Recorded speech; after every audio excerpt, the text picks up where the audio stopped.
ទឹកតាមបន្លាយរីងអស់ហើយបងប្អូនដល់ពេលអញ្ចឹងសល់ទឹកតិចចេះសម្បូរត្រីដែរនោះរីងអស់លីងហើយបន្លាយ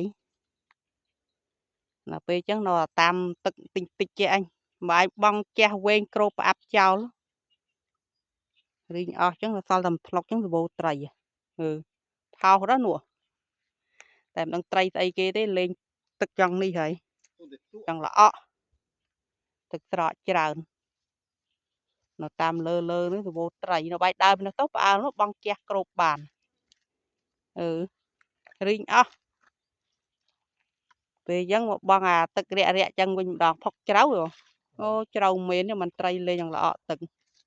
យ៉ាស់មកតំណាញ់ផ្អាប់ចោលបរត់មើលនោះត្រីដល់រត់ទាំងនេះពេញហ្នឹងរីងអស់ហ៎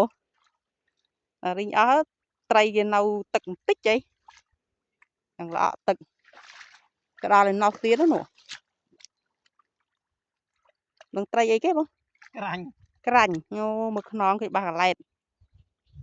តើទៅក្រាញ់ហ្មងក្រាញ់ធំដែរត្រៀបរុញជើងទៅផុកជ្រៅហ្នឹងมันលេងទឹកយ៉ាងល្អតិចតួទៅណាអស់តិចតួអស់ហើយបងផុក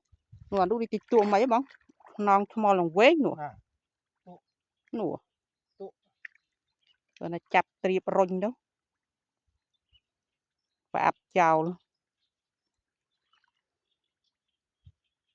បើមានតួក៏ពិបាកចាប់ដែរមើលផុកជ្រៅដល់អូមកតែមកដៃ2 3ឲ្យសត្វតែក្រាញ់ច្រើនចេញមកល្ងាចហើយចេះទៅណា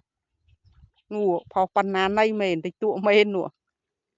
រីទឹកអស់ចឹងមានទៅណានៅតែមកផ្លុករួមនឹងឯង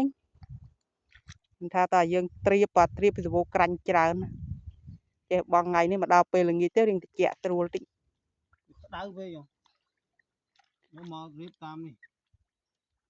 អានេះមានបឹងមួយដែរខាងនោះគេខាងហ្នឹងមានបឹងមួយដែរហ្នឹងបានបងត្រៀបទៅមានទឹកលាងខ្លួននោះអានោះតិចតួលត់ចេញបានពិបាកមើលត្រីដល់ពេលស្លែនៅពីលើខ្លាំងអញ្ចឹងត្រីវានៅគៀនស្លែនច្រើនមើលនៅចុងនោះក៏មាត់ដែរបើនេះជាប់សំណាញ់ខ្ញុំគួលបើអូសដឹងអស់អត់អូសជាប់ផុកជាប់ទេ